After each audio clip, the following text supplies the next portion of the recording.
வணக்கம். பரபரப்பு மீடியா செய்திகளுக்காக நான் நிரோஷன். அமெரிக்க கடற்படை, மரைன் படை, விமானப்படை என்று வெனிசுவேலாவில் ஒரு போரை தொடங்குவது போன்ற ஏற்பாடுகளை அந்த பகுதியில் அமெரிக்கா செய்துள்ளது.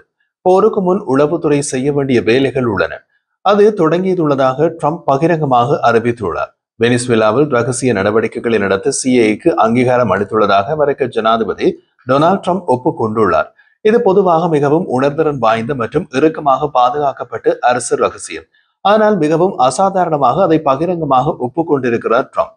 இந்த அங்கீகாரம் அமெரிக்காவில் ஜனாதிபதியின் அதிகாரத்தின் கீழ் மட்டுமே வருகின்றது.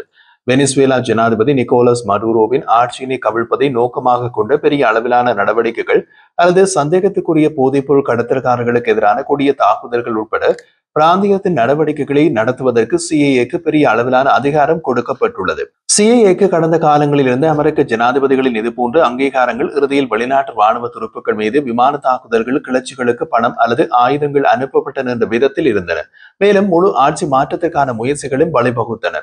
ஆப்கானிஸ்தானில் அமெரிக்க ராணுவ ஆக்கிரமிப்பை தொடங்குவதற்கு முன் சிஐஏ உளவாளிகள் சாக்கு பைகளுடன் ஆப்கானிஸ்தானுக்குள் கொண்டு போய் இறக்கப்பட்டார்கள். சாக்கு பைகளுக்குள் கட்டுக்கட்டாக அமெரிக்க டாலர் நோட்டுகள் இருந்தன.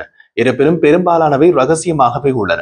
அமெரிக்க சட்டத்தின்படி வெளியுறவு கொள்கை நோக்கங்களை ஆதரிக்கவும் அமெரிக்காவின் தேசிய பாதுகாப்புக்கு முக்கியமானதாகவும் இந்த நடவடிக்கைகள் அவசியம் என்று அமெரிக்க ஜனாதிபதிகள் தீர்மானித்ததால் ரகசிய நடவடிக்கைகளுக்கு அங்கீகாரம் அளிக்கலாம். அந்த முடிவு எடுக்கப்பட்டவுடன் அது ஹவுஸ் மற்றும் செனட் உளவுத்துறை குழுக்களுடனும் சில முக்கியமான சந்தர்ப்பங்களில் இரு கட்சிகளிலும் உள்ள தலைவர்கள் மற்றும் உளவுத்துறையின் தலைவர்கள் மற்றும் தரவரிசை உறுப்பினர்களை கொண்டு 8 பேர் கொண்ட குழுவுடனும் பகிர்ந்து கொள்ளப்பட வேண்டும்.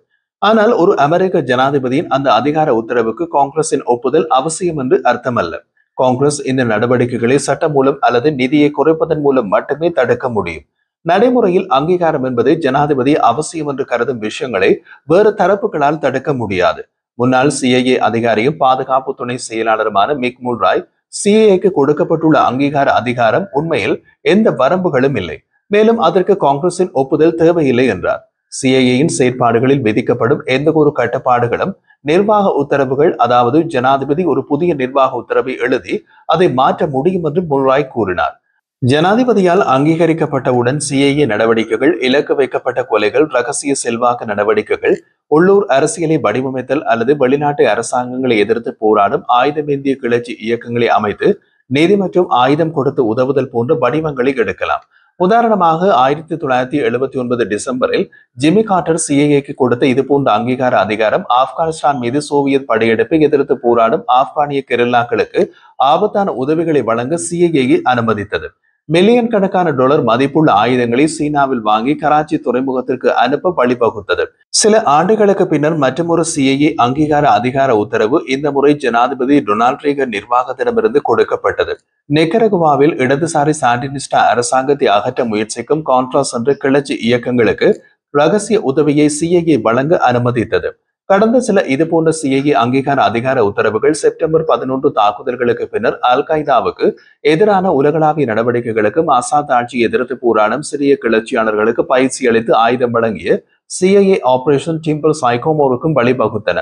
லத்தீன் அமெரிக்கா முழுவதும் உள்ள பிற நாடுகளில் குவாத்தமாலா, சிலி மற்றும் பிரேசில் உட்பட கம்யூனிசத்தை எதிர்த்து போராடுவதன் பேரில் அரசாங்கங்களை கவிழ்க்க அமெரிக்கா உதவியது அல்லது மனித உரிமைகளை கடுமையாக ஒடுக்கும் ஆட்சிகளை வலுப்படுத்த உதவியது. இவை எல்லாமே அந்த காலப்பகுதியில் மகா ரகசியங்கள்.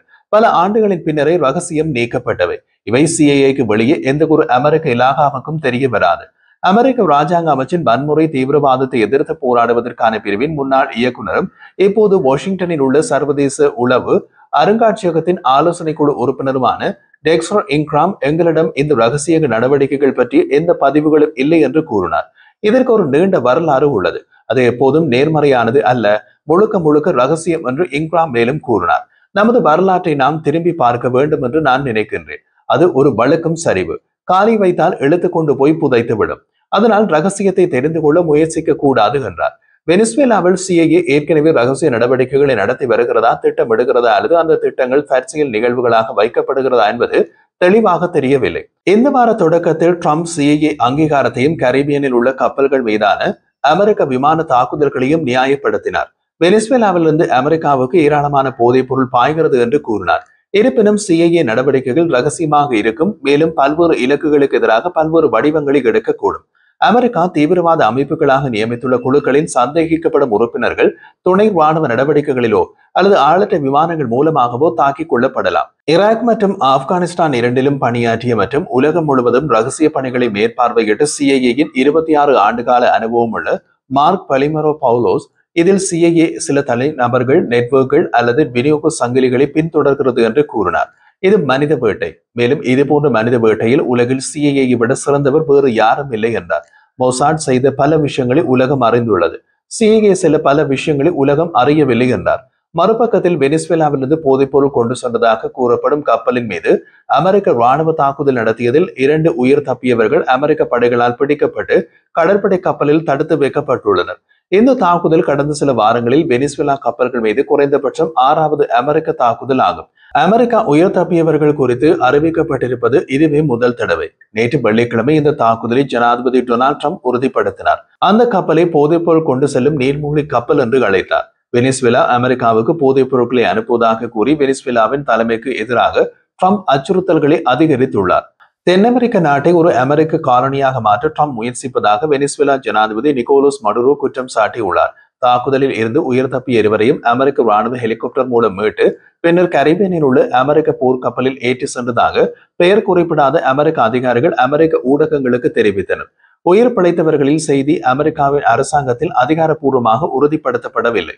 வெள்ளிக்கிழமை உயிர் பிழைத்தவர்கள் குறித்து கேட்டபோது இதுவரை சுமார் 27 பேர் கொல்லப்பட்ட தாக்குதல்களை ட்ரம்ப் ஆதரித்தார். அது பற்றி ட்ரம்ப் கூறிய போது, நாங்கள் ஒரு நீர்மூழ்கி கப்பலை தாக்கினோம்.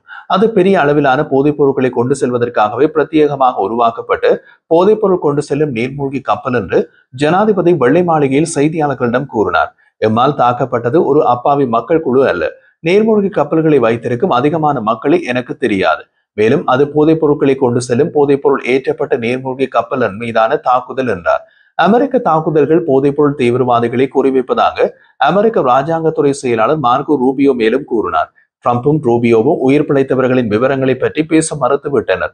ஆனால் தாக்குதல் பற்றிய கூடுதல் தகவல்களை வெள்ளிக்கிழமை பின்னர் வழங்கப்படும் என்று ரூபியோ கூறினார். இருப்பினும் அப்படி எதுவும் இந்த காணொலியை நாம் தயாரிக்கும் நேரம் வரை வழங்கப்படவில்லை. தாக்கப்பட்ட கப்பல் மற்றும் அதிலிருந்த ஆட்கள் பற்றி அதிகம் தெரியவில்லை. ட்ரம்ப் நிர்வாகம் கூடுதல் விவரங்களையும் வழங்கவில்லை. ஐநாவால் நியமிக்கப்பட்ட மனித உரிமை நிபுணர்கள் அமெரிக்க தாக்குதல்களை நீதிக்கு புறம்பான மரண தண்டனைகள் என்று விவரித்துள்ளனர். வியாழக்கிழமை தீவு நாடான டிரினிடாட் அண்ட் டொபாகோ அதன் பொதுமக்கள் இருவர் அமெரிக்க தாக்குதலில் கொல்லப்பட்டார்களா என்பதை விசாரித்து வருவதாக கூறியது. டிரினிடாட் அண்ட் டொபாகோ வெனிசுவேலா கடற்கரையிலிருந்து சில மைல்கள் தொலைவில் அமைந்துள்ளன. கொல்லப்பட்டவர்கள் மீனவர்கள் என்கின்றது வெனிசுவேலா. கொல்லப்பட்ட 2 மீனவர்களுக்கும் வெனிசுவேலாவின் ஐநா தூதர் சாமுவேல் மொன்காடா இரங்கல் தெரிவித்து ஐநா பாதுகாப்பு கவுன்சில் தலையிட வேண்டும் என்று கோரிக்கை விடுத்தார். அமெரிக்காவின் பெயரை குறிப்பிடாமல் கரீபியன் கடலில் ஒரு கொலையாளி சுற்றித் திரிவதாக மொன்காடா ஐநாவின் உரையின் போது கூறினார். அவர் மேலும் தெரிவித்த போது, பல்வேறு நாடுகளை சேர்ந்த மக்கள் இந்த படுகொலைகளின் விளைவுகளை அனுபவித்து வருகின்றனர் என்றும் குறிப்பிட்டார். வெனிசுவேலாவின் ஜனாதிபதியாக சர்வதேச அளவிலே சர்ச்சைக்குரியவரான மடுரோ அமெரிக்காவுடன் அமைதிக்கு வேண்டுகோள் விடுத்துள்ளார். இந்த பகுதியில் அதிகரித்து வரும் அமெரிக்க ராணுவ இருப்பு தமது நாட்டில் சாத்தியமான தாக்குதல் குறித்த அச்சத்தை எழுப்பியுள்ளது என்றார் அவர். கரீபியன் கடலில் உள்ள கப்பல்களில் மற்றும் அமெரிக்க பிரதேசமான போர்ட்டோ ரிகோவிலோ சுமார் 10,000 அமெரிக்க படைகள் குவிக்கப்பட்டுள்ளதாக கூறப்படுகிறது. அமெரிக்க விமானப்படை B-52 குண்டுவீச்சு விமானங்களும் கடந்த சில தினங்களாக கரீபியன் கடலில் பல மணி நேரம் வட்டமிட்டன. அவை நிஜமான போருக்கான அறிகுறிகளாகவே தெரிகின்றன.